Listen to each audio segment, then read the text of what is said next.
پیارے بچوں، آج میں آپ کو چھوٹا بھیم کی کہانی سناتا ہوں۔ ایک خوبصورت گاؤں تھا جس کا نام دھوبی تھا۔ یہ گاؤں سرسبز وادیوں اور خوشبودار پھولوں سے بھرپور تھا۔ یہاں کے لوگ خوشحال اور دوستانہ تھے اور سب کا دل بڑا تھا۔ اس گاؤں کے سب سے مشہور رہائشی چھوٹا بھیم بھی تھا۔ چھوٹا بھیم جو کہ ایک بہادر اور دلیر لڑکا تھا، گاؤں کا سب سے بہترین کھلاڑی اور دوست تھا۔ چھوٹا بھیم اپنی دوستانہ مزاج، عظیم طاقت اور دلکش مزاج سے سب کو خوش کرتا تھا۔ اس کے دوستوں میں شامل تھے چوچو جو کہ ایک دانش مند اور بزرگ تھے، اس کے دو بہترین دوست چوٹو اور لڈو۔ یہ تینوں ہمیشہ بھیم کی مہمات میں اس کے ساتھ ہوتے تھے۔ ایک دن گاؤں میں ایک خوبصورت جادوئی پھول کی خبر آئی۔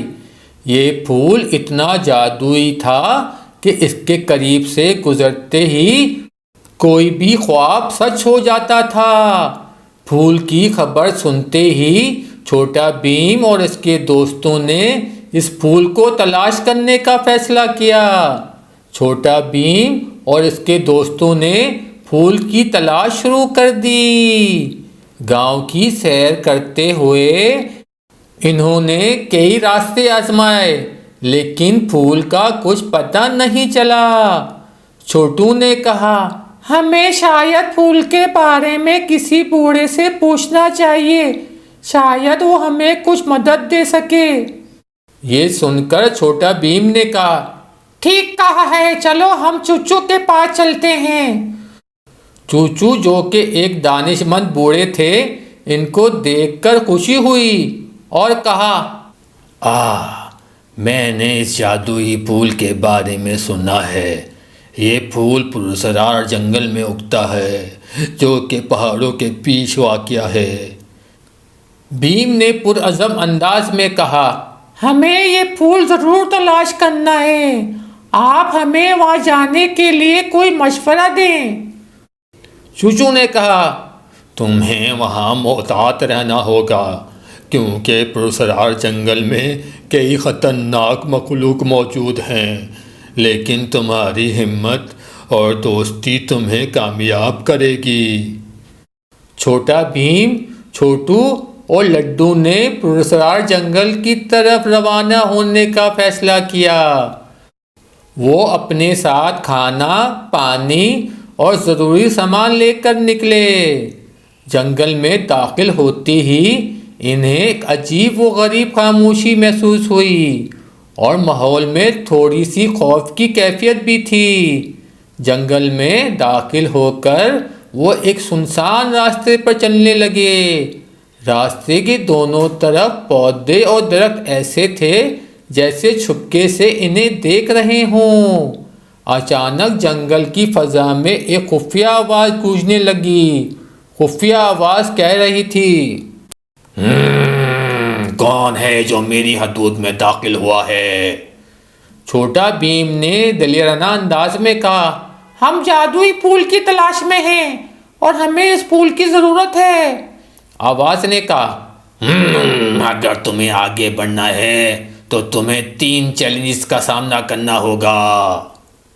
پہلا چیلنج تھا ایک خطرناک دریا کو عبور کرنا۔ دریا کی لہریں بہت تیز اور خوفناک تھیں اور اس کے پار جانا بہت مشکل لگ رہا تھا۔ چھوٹا بھیم اور اس کے دوستوں نے مل کر ایک منصوبہ بنایا۔ بھیم نے کہا، ہم سب مل کر ایک کشتی تیار کریں گے اور اسے دریا عبور کریں گے۔ چھوٹو نے اپنی ذہانت کا استعمال کرتے ہوئے دریا کی طرف سے لکڑی اور بانس جمع کیا، جبکہ لڈو نے اپنی مضبوطی کا مظاہرہ کرتے ہوئے کشتی کو تیار کیا۔ سب نے مل کر کشتی کو دریا میں ڈالا اور بڑی احتیاط سے دریا پار کرنے لگے۔ دریا کے بیچ میں کشتی تقریباً الٹ گئی، لیکن چھوٹا بھیم اور اس کے دوستوں نے بڑی ہمت و تعاون کے ساتھ کشتی کو برقرار رکھا اور دریا عبور کر لیا۔ دوسرا چیلنج تھا ایک چمکدار غار کے اندر سے راستہ تلاش کرنا۔ غار کے اندر روشنی نہ ہونے کے برابر تھی اور دیواریں کھڑی اور کٹاری تھیں۔ اس چیلنج کا سامنا کرنے کے لیے چھوٹا بھیم اور اس کے دوستوں نے ایک اور منصوبہ بنایا۔ بھیم نے کہا، ہمیں غار کے اندر روشنی کی ضرورت ہے۔ ہم ایک مشعل تیار کریں گے تاکہ ہمیں راستہ نظر آئے۔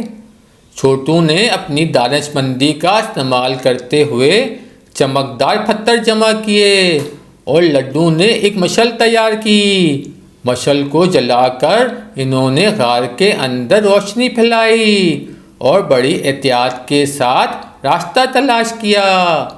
غار کے اندر انہوں نے کئی موڑ اور خفیہ راستے پار کیے اور آخر کار ایک بڑے کمرے میں پہنچے جہاں جادوئی پھول کی چمک تھی، لیکن پھول کو لینے کے لیے انہیں ایک اور چیلنج کا سامنا کرنا تھا۔ تیسرا چیلنج تھا ایک خوفناک بھوت کے ساتھ مقابلہ کرنا۔ بھوت غار کے کمرے میں موجود تھا اور پھول کی حفاظت کر رہا تھا۔ بھوت نے بھیم اور اس کے دوستوں کو دیکھا اور غصے سے کہا، یہ پھول میرے پاس ہے اور میں کسی کو اسے نہیں لینے دوں گا۔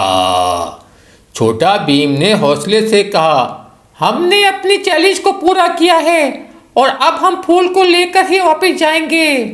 پھول کی حفاظت کرنے والے بھوت نے کہا، تمہیں میرے ساتھ ایک معاملہ کرنا ہوگا۔ اگر تم کامیاب ہو گئے تو پھول تمہارے ہاتھ ہوگا، ورنہ تمہیں واپس جانا ہوگا۔ یہ معاملہ تھا کہ بھوت نے ایک پیغام لکھا تھا، اسے حل کرنا ضروری تھا۔ چھوٹو نے اپنی ذہانت کا استعمال کرتے ہوئے پیغام کو حل کیا اور بھوت کو صحیح جواب دیا۔ پھول کے معاملے کو حل کرنے کے بعد بھوت نے خوشی سے کہا، تم نے کامیابی سے میرے چیلنج کو پورا کیا ہے، تمہیں جادوئی پھول لے جانے کی اجازت ہے۔ چھوٹا بھیم اور اس کے دوستوں نے پھول کو احتیاط سے اٹھایا اور واپس گاؤں کی طرف روانہ ہو گئے۔ واپسی کا سفر بھی دلچسپ اور پرجوش تھا، لیکن انہوں نے پورے یقین اور عزم کے ساتھ سفر مکمل کیا۔ گاؤں واپس پہنچ کر لوگوں نے بھیم اور اس کے دوستوں کو خوشی سے استقبال کیا۔ انہوں نے جادوئی پھول کو گاؤں کے مرکز میں رکھا اور سب نے مل کر جشن منایا۔ جادوئی پھول کی موجودگی نے گاؤں کی زندگی میں خوشی اور خوشحالی کی نئی لہر دوڑائی۔ پھول کی خاصیت تھی کہ اس کے قریب سے گزرتے ہی لوگوں کے خواب سچے ہونے لگے۔ چھوٹا بھیم اور اس کے دوستوں نے محسوس کیا کہ پھول کا جادو گاؤں کے لوگوں کے لیے کتنی اہمیت رکھتا ہے۔ پھول کے جادو سے لوگوں کی زندگی میں خوشیوں کا اضافہ ہوا اور گاؤں ایک نئی روشنی سے چمک اٹھا۔ چوچو نے کہا، تم سب نے بڑی ہمت اور بہادری کا مظاہرہ کیا ہے۔ اس پھول کی مدد سے گاؤں میں خوشیاں اور خوشحالی آ گئی ہے۔ چھوٹا بھیم نے مسکراتے ہوئے کہا، یہ سب ہمارے دوستوں کی مشترکہ کوششوں کا نتیجہ ہے۔ ہم سب نے مل کر ایک بہت بڑا کام کیا ہے۔ پھول کی موجودگی نے گاؤں کے لوگوں کو مزید مہمات کے لیے تیار کر دیا۔ چھوٹا بھیم اور اس کے دوستوں نے محسوس کیا کہ دنیا میں اور بھی بہت سی عجیب و غریب جگہیں ہیں جن کی تلاش کی جا سکتی ہے۔ بھیم نے اپنے دوستوں سے کہا، ہم نے ایک کامیاب مہم مکمل کی ہے، لیکن دنیا میں اور بھی بہت کچھ ہے جسے تلاش کرنے کی ضرورت ہے۔ کیا تم لوگ تیار ہو؟ چھوٹو اور لڈو نے خوشی سے کہا، ہم تیار ہیں۔ بھیم نئے تجربات اور مہمات ہمیں ہمیشہ خوشی اور جوش دے گی۔ چھوٹا بھیم اور اس کے دوستوں نے نئے سفر کے لیے تیار ہونا شروع کر دیا۔ گاؤں کے لوگ ان کی کامیابیوں پر خوش تھے اور ان کی نئی مہمات کا انتظار کر رہے تھے۔ چھوٹا بھیم، چھوٹو اور لڈو نے اپنی نئی مہم کے لیے تیاری مکمل کر لی۔ گاؤں کے لوگوں نے ان کے لیے نیک خواہشات اور دعاؤں کا اظہار کیا۔ پھول کی چمک نے گاؤں کو روشن کیا اور اس کے جادوئی خصوصیات نے سب کو خوش کر دیا۔ جیسے ہی چھوٹا بھیم اور اس کے دوست نئی مہم کی طرف روانہ ہوئے، ان کے دل میں نئے خواب اور امیدیں تھیں۔ وہ جانتے تھے کہ دنیا بہت بڑی ہے اور اس میں بہت سے عجیب و غریب جگہیں ہیں جو ان کا انتظار کر رہی ہیں۔ چھوٹا بھیم نے اپنے دوستوں سے کہا، ہماری یہ مہم بھی ایک نئی کہانی کا آغاز ہے۔